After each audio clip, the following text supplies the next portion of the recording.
at the Duffel Bag Military Show in Patterson, New York, and it's hosted by the Duffel Bag. This is Brian Benedict here. Brian is the man who pulled this whole thing together.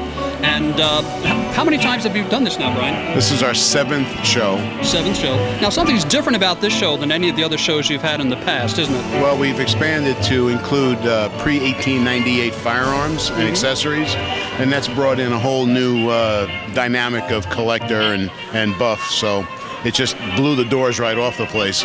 There seems to be an air of excitement here. Military collectors are somewhat fanatical in a happy way about what they're doing, aren't they?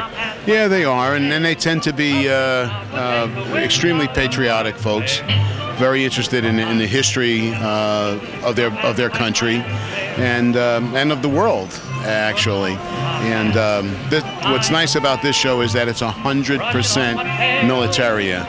Many shows are diluted with beef jerky and hot sauce and you know, things like that. But I've kept to my beliefs that this should be 100% Militaria, and it's now grown into such a big show. I think one of the things that I've been impressed with is how many young people are here and how many families bring their children out. Why do you think that is?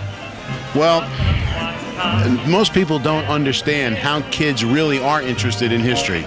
They only get a taste of it in school. And if they're in this particular community, in the Patterson area, they know my store because they see me come to the schools and so on. And they come to the store, and I try to feed their interest for history. I've got a granddaughter, 9 years old, and she's been bringing home books on famous people.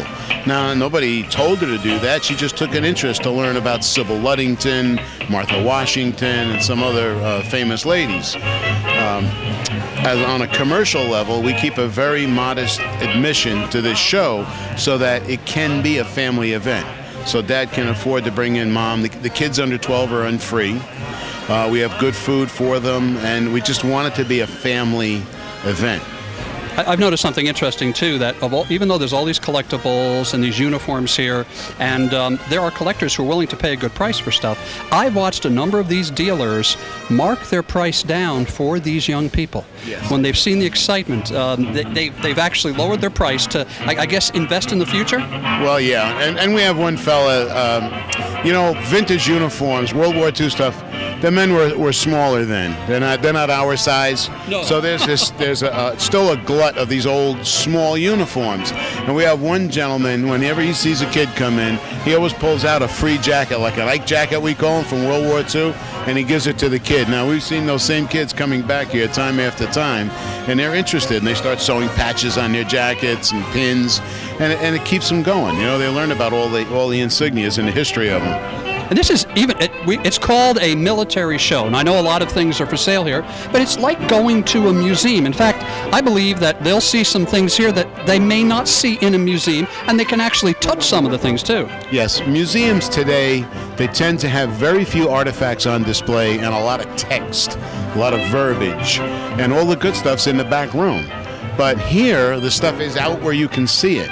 And every one of these vendors is encouraged that when a kid asks a question, it may not be a sale, but they'll teach what this thing is and where it came from and how it was obtained.